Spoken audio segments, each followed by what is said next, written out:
গল্পের শুরুতে প্রধান ক্যারেক্টার অপিকে দেখানো হয়। তার বয়স কম হলেও তার লোকেরা তাকে আগুনের মতো ভয় পায় এবং সম্মান করে। একদিন অপি সিদ্ধান্ত নেয় সে কোরিয়ার মধ্যে সবথেকে বড় গায়ক হবে। তাই সেখানকার সঙ্গীত নিয়ে পড়ানো হয় এমন একটা স্কুলে সে ভর্তি হয়। দেখা যায় সে ভর্তি হওয়ার জন্য প্রিন্সিপালের রুমে ঢুকেই হতভম্ব হয়ে যায়, কারণ সেখানে ট্যাং নামে একজন স্যার ছিলেন, আর একটু আগেই ওনার সাথে সে রাস্তায় খারাপ ব্যবহার করেছে। তাই ভর্তি শেষ করে ট্যাং অপিকে জানায় আগামীকাল থেকে স্কুলে 3-4টা জ্যাকেট গায়ে লাগিয়ে আসবে, কারণ তিনি অপিকে উচিত শিক্ষা দিবেন। পরের দিন আমাদের পরিচয় করিয়ে দেওয়া হয় হানা নামে এক মেয়ের সাথে। স্কুলের এক কর্মচারী মহিলা হানার স্কার্টের দিকে তাকিয়ে বলে, তোমাকে কতবার বলেছি এসব দরিদ্র মার্কা পোশাক পরে না আসতে। হানা জানায়, আমার বাপের টাকা নেই, টাকা কি আপনি দিবেন? তাদের ঝামেলা দেখে গেটম্যান দিলদার এসে জানায়, এই মেয়ে গত বছর মেলার সময় আমার থেকে 500 টাকা ধার নিয়েছিল, পরে আমাকে সেটা ফেরত দেয়নি। এটা বলে সে হানাকে উত্তম মাধ্যম দিতে লাগে। সেই সময় সবাই লক্ষ্য করে একটা ছেলে রাজকীয়ভাবে স্কুলে প্রবেশ করছে। মূলত সেটা ছিল অপি। অপিকে দেখে হানা কিছুটা থতমত হয়ে যায়, কারণ অপি দেখতে তার কল্পনা রাজপুত্রের মতো ছিল। হানার এক বান্ধবী দিলদারকে বলে, এই ছেলে ইউনিফর্ম পরে আসেনি, তাকে আটকাচ্ছেন না কেন? দিলদার ভয়ে ভয়ে অপিকে ডেকে আনে আর জানায়, তোমার জুতা স্কুলের আদর্শের সাথে যায় না। অপি জোর দিয়ে জানায়, এটা কোন আদর্শের সাথে যায় না? জুতার রং কালো বলে নাকি এটা জুতা না? দিলদার জানায়, আমাকে নির্দেশিকার খাতা আরেকবার চেক করতে হবে। এটা বলে সে এখান থেকে পালিয়ে যায়। অপির জন্য ক্লাসের প্রথম দিন খুব বিরক্তিকর ছিল, তাই সে ক্লান্ত হয়ে ডেস্কে ঘুমানোর চেষ্টা করে। হানা এসে অপির চুলে হাত দিয়ে বলে, আপনি চুলের রং কোন জায়গা থেকে কালার করিয়েছেন? আমিও কালার করাতে চাই। অপি ঘুম ঘুম চোখে তাকিয়ে বলে, গ্রামের মেয়েদের এসব লাগবে না। হঠাৎ একটা ছেলে এসে বলে, এখানে কোন ধরনের প্রেম চলছে? সে অপির কাঁধে হাত রেখে তাকে জাগাতে চেষ্টা করে। হঠাৎ অপি জেগে গেলে দুর্ভাগ্যবশত ছেলেটি আঘাত পেয়ে যায়। অপি ছেলেটির নাকের রক্ত দেখে বলে, আমাকে ডিস্টার্ব করতে এলে পুরো স্কুল রক্তে লাল করে দিব। সেই সময় ট্যাং এসে বলেন, তুমি কোন ধরনের আর্টিস্ট যে পুরো স্কুল রক্তে লাল করতে চায়? যাওয়ার সময় ট্যাং অপির হাতে একটা ঠিকানা দিয়ে বলেন, এই ফার্মেসিতে আমার এক বন্ধু রাগ কমানোর ওষুধ বিক্রি করে, তুমি চাইলে সেখান থেকে সেবা গ্রহণ করতে পারো। ট্যাং চলে গেলে হানা অপিকে বলে, উনি কি এমন কোনো নাপিতের খবর জানেন যেখানে চুল লাল করতে পারবো? অপি বিরক্ত হয়ে ক্লাস থেকে বেরিয়ে যায়। টিফিন টাইমে ট্যাংয়ের সাথে স্কুলের প্রিন্সিপাল স্যার নাস্তা করছিলেন। তিনি ট্যাংকে একটি কথা বলবেন বলে এখানে এসেছেন, কিন্তু স্যার ট্যাং সেখান থেকে বারবার উঠে যেতে চাচ্ছিলেন। তার কাছে প্রিন্সিপালের হাবভাব খুব একটা সুবিধার মনে হচ্ছিল না। ট্যাংয়ের মনে হচ্ছিল তিনি তাকে একটা নাইট ক্লাবে যাওয়ার জন্য অফার করবেন। একসময় বিরক্ত হয়ে প্রিন্সিপাল ট্যাংকে বলেন, তোমার সমস্যা কি? আমার কথা শুনছো না কেন? তোমার ট্রাউজারে কি পিঁপড়া ঢুকেছে? পাশে দিলদার আর স্কুল কর্মচারী মহিলা বসেছিল। তাদেরকে দেখে প্রিন্সিপাল কথা ঘুরিয়ে বলেন, ট্যাং, আমি তোমাকে বারবার বলেছি স্কুলের বাচ্চাদের ভালোভাবে যত্ন নিবে, তুমি ইদানিং ভালোভাবে পড়াচ্ছ না কেন? এর মধ্যে 2 দিন কেটে যায়, কিন্তু অপি আর স্কুলে আসেনি। একদিন সকালে ট্যাং সিদ্ধান্ত নেন তিনি অপির বাসায় যাবেন। তিনি সেখানে গিয়ে দেখেন অপির সব লোক একটা ঘরের ফ্লোরে মরার মতো ঘুমাচ্ছে। তিনি সাবধানে হেঁটে সেখানের মধ্যে অপিকে খুঁজতে লাগেন।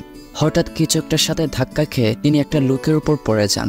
সবাই ট্যাংকে চোর ভেবে মারতে শুরু করে। পেছন থেকে অপি এসে জানায়, ইনি আমার স্যার, তোমরা ওনাকে মারছো কেন? তার কথা শুনে সবাই ট্যাংকে সরি জানায়। আর বিদ্যালয়ে যাওয়ার সময় সবাই অপি আর ট্যাংকে গাড়ি পর্যন্ত এগিয়ে নিয়ে আসে। স্কুলের সঙ্গীত চর্চা অনুষ্ঠানে ট্যাং প্রত্যেকের গানগুলো মনোযোগ দিয়ে শুনছিলেন। যখন হানার গান গাওয়ার সময় আসে তিনি অদ্ভুতভাবে রেগে যান, কারণ হানার গাওয়াটাও ছিল অদ্ভুত আর নিয়মের বাহিরে। তিনি হানাকে জিজ্ঞেস করেন, সঙ্গীত শিক্ষার বাহিরে তোমার আর কি কি পরিকল্পনা আছে? হানা জানায়, আমার স্বপ্ন আমি আগামী বছর বিয়ে করব। তার কথা শুনে সব স্টুডেন্টরা হাসতে থাকে। ট্যাং সবাইকে থামিয়ে হানাকে উদ্দেশ্য করে বলেন, তাহলে তোমার আর গান শেখার দরকার নেই, বিয়ে করে জীবনকে উপভোগ্য করে তুলো। হানার গাওয়া শেষ হলে অপির যখন গাওয়ার সময় আসে ট্যাং সবাইকে নির্দেশ দেন, আজকের মতো এতটুকুই, সবাই চলে যাও। অপি এতে অনেক রেগে যায়। সে বাহিরে এসে ট্যাংকে বলে, আমাকে গাওয়া না শিখালে আমাকে স্কুলে এনেছেন কেন? ট্যাং জানায়, প্রিন্সিপাল আমাকে নিষেধ করেছেন, তাছাড়া তুমি একটা গুন্ডা। অপি রাগ করে জানায়, যদি আমাকে কালকের মধ্যে গান না শিখান তাহলে স্কুলের সাইনবোর্ড পাল্টে নাম দিব গ্যাঞ্জাম আর্ট স্কুল। একদিন অপি রাতের বেলা ট্যাংয়ের কাছে আসে। সে সিরিয়াস হয়ে বলে, আমি আসলে গান খুব ভালোবাসি, আমাকে গান শিখতেই হবে। ট্যাং অপির কথায় বাধ্য হয়ে তাকে বাড়িতে নিয়ে আসে। ট্যাং অপিকে তার রুমে নিয়ে এসে বলে গান শুরু করার জন্য, কিন্তু ট্যাংয়ের কঠিন পিয়ানো বাজানো দেখে বুঝতে পারছিল না সে কিভাবে গাইবে। ট্যাং বলেন, ঠিক আছে, এবার আমি স্বাভাবিক হয়ে বাজাচ্ছি, তুমি শুরু করো। তখন অপি একটা কোরিয়ান ক্লাসিক্যাল গান পরিবেশন করে, যার প্রতিটা লাইন, টিউন এবং স্কেল এতটা পারফেক্ট ছিল যে ট্যাংয়ের স্ত্রী আর বাচ্চারা খুব অবাক হয়ে শুনছিল। গাওয়া শেষ করে ট্যাং কিছু না বলে চলে যায়। অপি হাতের মধ্যে থুতু লাগিয়ে চুল ঠিক করতে করতে করতে বলে, তুমি আর আমাকে কখনো গুন্ডা বলার সুযোগ পাবে না। এর পরের দিন একটা প্রতিযোগিতা ছিল, তাই যাওয়ার সময় অপির লোকেরা পরার জন্য এক এক রকম কাপড় দেখাচ্ছিল। মোটা একটি লোক বলে, এই টাইটি আমি একজন ওয়েটারের কাছ থেকে চুরি করে এনেছি, এটা আপনাকে দারুণ লাগবে। দেখা যায় প্রতিযোগিতার সময় অপি মাইকের কাছে আসলে মাইকটির সাউন্ড ক্র্যাক হয়ে একটি বিকট শব্দ করছিল এবং পুরোটা সময় এই মাইকের নাটকটি চলতে থাকে। আর প্রতিযোগিতা শেষ হলে অপি গান গাওয়া হেরে যায়। সে তার জাঁকজমক কাপড়টি খুলে রাগের মাথায় সেটা দিয়ে ফুটবল খেলতে শুরু করে। সবাইকে শীতের শুভেচ্ছা। শীতের এই মৌসুমে ব্যবহার করার জন্য আমাদের কাছে বেশ কিছু ক্রিম আছে, যার মধ্যে উন্নত মানের একটা হচ্ছে স্যাফরন নামের এই ক্রিমটি। এটি সরাসরি ইরান এবং কোরিয়া থেকে বাজারজাত করে আনা হয়েছে। এই নাইট ক্রিমটি আপনার ত্বককে 100% ফর্সা করবে, চোখের নিচে কালো দাগ সহ ব্রণের দাগ দূর করবে, ড্যামেজ স্কিন রিপেয়ার করে স্কিনটাকে স্মুথ করবে। চাইলে আপনি ঘরে বসে অর্ডার করেই কুরিয়ারের মাধ্যমে বাড়ি পর্যন্ত নিয়ে যেতে পারবেন। ডেসক্রিপশন এবং পিন কমেন্টে পেজটির লিঙ্ক দিয়ে দিচ্ছি।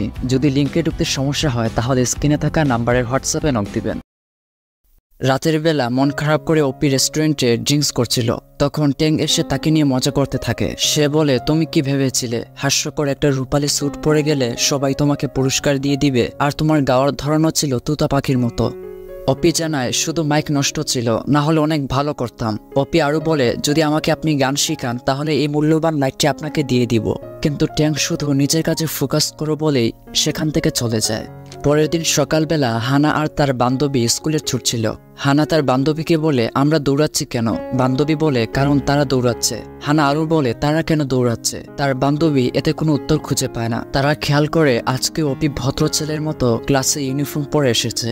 ক্লাসের ট্যাং খুব স্বাভাবিক হয়ে সবার গানগুলো শুনছিলেন এবং সবার ভুল শুদ্ধ এগুলো দেখিয়ে দিচ্ছিলেন। তিনি অপিকে ডাক দিয়ে বলেন, তুমিও চাইলে গাইতে পারো। দেখা যায় ট্যাং পিয়ানো বাজালে অপি কোনটা বলবে, কিভাবে বলবে সেটা ভেবে থেমে যায়। ট্যাং বলেন, তোমাকে মুখস্থ গান গাইতে হবে, তুমি খাতা দেখছো কেন? ক্লাসের টিফিনে অপি হানার কাছে আসে গান শিখতে। হানা বলে, আমি তোমাকে গান শিখাবো, বিনিময়ে আমাকে কি দিবে? অপি জানায়, তুমি কি চাও, ডিনার, বার্গার নাকি তোমার চুলের কালার করতে চাও? হানা জানায়, আমি যা চাই তা এই মুহূর্তে তুমি ভাবছো। অপি জানায়, না আমি কোনো কিছু ভাবছি না। হানা সব উড়িয়ে বলে, নিষ্পাপ হওয়ার চেষ্টা করো না, ঠিক আছে আমি তোমাকে ফ্রিতে শিখিয়ে দিব। হানা সঙ্গীতের বইয়ে তাকে বলে, এটা হলো GBDF, এটা যখন বলবে তারপর বলতে হবে তুমি আমার GF। এভাবে গানের স্কেল আর লিরিক্স ঠিক রাখতে হয়। অপি এই ব্যাপারে একটু পারদর্শী হলে সে ট্যাংয়ের সামনে সেগুলো বলতে শুরু করে। ট্যাং জানায়, তুমি যেগুলো শিখেছো এইসব হলো বেসিক, তোমাকে আরো জানতে হবে। তখন সেখানে প্রিন্সিপাল এসে একটা কার্ড দেখিয়ে বলেন, সেজং স্কুলে গানের একটা বিরাট প্রতিযোগিতা চলছে, এটাতে কি অপিকে রাখা যায় না? ট্যাং ইশারা দিয়ে প্রিন্সিপালকে বলেন, আর একটা শব্দ করলে আপনার সবকিছু ফাঁস করে দিব। স্কুল শেষ করে প্রিন্সিপাল ট্যাংকে জানান, অপি হলো স্কুলের সেরা একটি ছেলে, তার চোখের দিকে তাকালেই তার প্রতিভা দেখা যায়। যদি আমরা তাকে সেজনের প্রতিযোগিতা নিয়ে যাই তাহলে সে ফার্স্ট হতে পারে। কিন্তু ট্যাং আপত্তি জানায়, কারণ অপি গানের এমন অনেক বেসিক লেভেল জানে না যেটা তার জানা উচিত। প্রিন্সিপাল ফিসফিস করে বলেন, আমার বাবা স্কুলটা বানিয়ে ভুল করেছেন। ট্যাং উত্তেজিত হয় বলে, স্কুল খালি আপনার বাবা একা বানায়নি, কোরিয়াতে আরো শত শত স্কুল আছে। ট্যাং অনেক সিরিয়াস হয়ে অপির কাছে আসে, জানতে সে কোন গানটি প্রতিযোগিতায় বলবে। দেখা যায় অপি তাকে এমন একটা গানের নাম বলে যেটা বাংলাদেশের হিরো আলমের উগান্ডা গানের মতো। তারপর অপি একটু ইমোশনাল হয়ে বলে, ছোটবেলায় আমি অনেক ভালো গান গাইতে পারতাম, আমি প্রায়ই আমার দাদির সঙ্গে গান নিয়ে ব্যস্ত থাকতাম, কিন্তু সময়ের সাথে সাথে আমি গান থেকে অনেক দূরে চলে আসি আর জীবনের গোলকধাতায় নিজেকে হারিয়ে ফেলি। আমি চাচ্ছি আবার একটা কামব্যাক করতে। ট্যাংও অনেক ইমোশনাল হয়ে অপিকে গান শেখাতে লাগে। দেখা যায় গান শেখার সময় সে অপিকে বলে, তুমি গাওয়ার সময় এমন ভঙ্গিমা করো মনে হচ্ছে পাহাড়ে উঠছো, স্বাভাবিক হয়ে গাইবে। আর এভাবেই গান শেখার মাঝে অপির একটা ভালো সময় কেটে যায়। একদিন অপি ট্যাংয়ের বাসায় আসে গান শেখার জন্য, কিন্তু ট্যাংয়ের ছেলের অনুরোধে তারা বসে পড়ে কাঠ খেলা খেলতে। দেখা যায় ট্যাংয়ের ছেলে একটা ফল অপিকে খেতে দিলে অপি জানায়, এরকম ফল প্রতিদিন আমি ক্লাবে খাই। ট্যাং এতে অনেক রেগে গিয়ে অপিকে ধমকাতে শুরু করে। অপিও রাগ করে বলে, এখন যে আমরা জুয়া খেলছি এতে কি কোনো সমস্যা হচ্ছে না, শুধু ক্লাবে আমি ফল খেলে সমস্যা। সেই সময় অপির বস তাকে কল করে এবং বাসায় অনেক মারধর করতে শুরু করে দেয়। অপির বস আসলে চাচ্ছিল না সে বড় কোনো গায়ক হোক, সে যেভাবে আছে তিনি সেভাবেই তাকে আজীবন দেখতে চান। একদিন অপির বসের কাছে ট্যাং এসে জানায়, আপনারা দয়া করে অপিকে ছেড়ে দিন, তার একটা সুন্দর ভবিষ্যৎ আছে, এতে যদি টাকা লাগে তবু আমি কিস্তিতে আপনাদের সেটা পরিশোধ করে দিব। কিন্তু অপির বস হেসে বলেন, আপনি খুব মজার মানুষ, আর ট্যাংকে তারা সেখান থেকে অপমান করে তাড়িয়ে দেয়। পরের দিন অপি ক্লাসে আসলে ট্যাংয়ের গায়ে দাগ দেখে সে জানতে চায় তিনি কোনো ঝগড়া করেছেন কিনা। তখন অপির ফোনে তার বসের কল আসে। ট্যাং এতে অনেক উত্তেজিত হয়ে বলে, এসব গ্যাংস্টার আর অল্প অল্প গান গাওয়া দিয়ে কিছু হবে না, হয় তুমি গ্যাংস্টারই থাকো অথবা গান গাও। অপিও অনেক উত্তেজিত হয়ে জানায়, আপনি কি জানেন তারা আমার কাছে কি? তারা আমার কাছে ভাই, আমার বাবা। ট্যাং বলে, বলদের মতো কথা না বলে আগে চিন্তা করো, গায়ক হওয়া সার্থক কিছু না, সবার আগে একজন ভালো মানুষ হতে হবে। অপি সব ছেড়ে ছুড়ে সেখান থেকে চলে যায়। ট্যাং ফিসফিস করে বলে জাহান্নামে যাও। এরপর অপি রাগ করে এসে স্কুলের ক্যান্টিনে বসে বার্গার খাচ্ছিল। তার পাশে তখন এক বড় ভাই এসে বসে, যাকে সে সত্যিকার অর্থেই বড় ভাই মনে করে। সে এসে জিজ্ঞেস করে এখানে সব থেকে দুর্ভাগাকে। সেটা হলাম আমি, কারণ আমার কোনো স্বপ্ন নেই।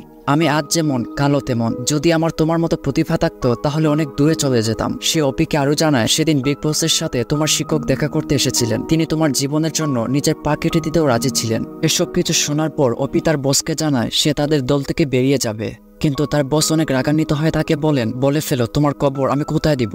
অপি জানায় চাইলে আমাকে এখানে কবর দিতে পারেন, না হয় আমাকে যেতে দিন। একসময় অনেক আকুতির পর বিগ বস বাধ্য হয়ে বলেন যদি তুমি আগামী 10 বছরের মধ্যে কোরিয়ার সব থেকে বড় গায়ক হতে না পারো তাহলে তোমার আর তোমার সেই শিক্ষকের অস্তিত্ব থাকবে না। বিগ বস আরো বলে ব্যক্তিগতভাবে আমি তোমার কাছে ঋণী। তারপর প্রতিযোগিতার জন্য অপি নিজেকে ভালোভাবে প্রস্তুত করতে থাকে। একদিন বাথরুমে বসে খেয়াল করে পাশের বাথরুমে তাদের প্রিন্সিপাল বসে আছেন। প্রিন্সিপাল বাথরুমে বসে অপিকে বলেন তুমি যে প্রতিযোগিতায় যাচ্ছ এটা জিততে পারলে ইতালিতে গিয়ে পড়াশোনা করার সুযোগ পাবে, তোমার লাইফ একদম সেট হয়ে যাবে। এমনকি এই প্রতিযোগিতার মধ্যে একদিন ট্যাং হেরে গিয়েছিল, তার মধ্যে আজও অভিমান বিদ্যমান, তুমি তার শেষ ভরসা। এর মধ্যে কাঙ্ক্ষিত দিনটি চলে আসে। দেখা যায় অপি গাড়ি করে যাওয়ার সময় একদল গুন্ডা তাকে ঘিরে ধরে, আর সেই গুন্ডাগুলো ছিল অপির বসের শত্রুরা। সেখানে গুন্ডা বলে তোর বস বর্তমানে কি পরিমাণ দুর্নীতি করে তুই জানিস, এর সাজা তুই আজকে ভুগবি। এসব বলে তারা অপিকে অনেক মারতে থাকে। একসময় অপি তাদের সবাইকে ফেলে দিয়ে বলে কতবার বলতে হবে যে আমাকে প্রতিযোগিতার জন্য যেতে হবে। অপরদিকে প্রতিযোগিতায় একের পর এক আর্টিস্টরা পারফর্ম করে যাচ্ছিল। হানা তার বান্ধবীকে বলে অপি কখন আসবে, এখন পর্যন্ত কারো পারফরমেন্সই ভালো লাগেনি। এর মধ্যেই অপি ট্যাংয়ের কাছে চলে আসে। ট্যাং অনেক রাগান্বিত হয় বলে আমি তোমাকে ঈশ্বরের নামে কুরবানি দিব। অপি জানায় আমি কোনো মারামারি করিনি, এমনকি তাদের একটা আঘাতও করিনি, কারণ এই হাত আমি কখনো অপবিত্র বানাতে চাই না, আমি গান গাইতে চাই। ট্যাং হলে এসে জানতে পায় অনুষ্ঠান এখানেই শেষ হবে। সে সেখানকার সব বিচারকদের বলে যেন অপিকে গাওয়ার সুযোগ দেওয়া হয়, কিন্তু বিচারকরা সিকিউরিটিদের ডেকে ট্যাংকে বাহিরে নিয়ে যেতে বলেন। ট্যাং অনেক নাচারো বান্দা, সে কোনোভাবেই তাদের কথা শুনতে রাজি নয়। সে বিচারকদের বারবার রিকোয়েস্ট করতে থাকে যেন অপিকে শেষ সুযোগ দেওয়া হয়। একসময় তারা বাধ্য হয়ে অপিকে সুযোগ দেয়। অবশেষে অপি তার সমস্ত হৃদয় দিয়ে গান গাইতে থাকে। তার গাওয়ার লিরিক্স, স্কেল, টিউন এতটা পারফেক্ট ছিল যে সবাই অবাক হয়ে শুনছিল। বিশেষ করে সে যখন গাইতে গাইতে কান্না করে দেয়, হানা সহ স্কুলের সবাই নিজেদের চোখের পানি আটকে রাখতে পারে না। আর সেই প্রতিযোগিতায় অপি 1 নম্বর স্থান অধিকার করে। সে আর তার শিক্ষক সেটা উপভোগ করতে একটা নির্জন জায়গায় আসেন। সেখানে একজন ডেলিভারি ম্যান নুডলস নিয়ে আসলে ট্যাং বলে মুখ ব্যাঙের মতো করে রেখেছো কেন। আসলে সেই ডেলিভারি ম্যান কখনো ভাবতেই পারেনি সুন্দরবনের জঙ্গলে তাকে ডেলিভারি দিতে হবে। তখন অপি ট্যাংকে জানায় আমি ইতালিতে গিয়ে পড়াশোনা করতে পারবো না, বিশেষ করে আমার বিমান খুব ভয় করে। ট্যাং বলে বিচ্ছুর মতো কথা বলছো কেন, তুমি জানো সেখানে যাওয়ার জন্য কত গায়ক প্রতিভা বিসর্জন দিয়েছে। ইতালিতে যাওয়ার আগে অপি শেষবারের মতো হানার সাথে দেখা করে। হানা বলে আমি তোমার জন্য 10 বছর অপেক্ষা করব। এটা বলে সে অপিকে কিস করতে যায়। তখনই যুগজার থেকে প্রিন্সিপাল বেরিয়ে আসেন। অপি আর হানা সেখান থেকে দৌড়ে পালিয়ে যায়। অবশেষে সত্যি সত্যি একদিন অপি তার প্রিয় শিক্ষককে বিদায় জানিয়ে ইতালিতে চলে যায়। আর এর মধ্যেই কেটে যায় প্রায় 7 বছর। আজকে অপি ইতালি থেকে কোরিয়াতে আসবে পারফর্ম করার জন্য। আর সে বর্তমানে কোরিয়ার মধ্যে সেরা ক্যাপপ আর্টিস্ট। দেখা যায় প্রিন্সিপাল স্যার নার্ভাস হয়ে বলেন আমার বুক ধুকপুক করছে। দিলদার জানায় আমি কি পুলিশে কল করব। স্কুলের কর্মচারী মহিলা বলে আরে গাধা, পুলিশে না, অ্যাম্বুলেন্সে কল করো। আর তখনই সবাইকে অবাক করে দিয়ে অপি মঞ্চে উঠে আসে। তার গান শুনতে তখন সামনে হাজার হাজার মানুষ বসেছিল। অপি প্রথমে মাইকে বলে এখানে কয়েক বছর আগে একটা প্রতিযোগিতা হয়েছিল যেখানে একজন শিক্ষক একটা দৃশ্য তৈরি করেছিলেন, যিনি তার ছাত্রকে গান গাওয়ার জন্য অনেক পরিশ্রম করিয়েছেন। আমি তার কাছে সারা জীবনের জন্য কৃতজ্ঞ থাকব। তারপর তার সমস্ত হৃদয়ের আবেগ মিশিয়ে একটা গান গাইতে শুরু করে। আর এখানেই আজকের এই অসাধারণ মুভিটির সমাপ্তি হয়।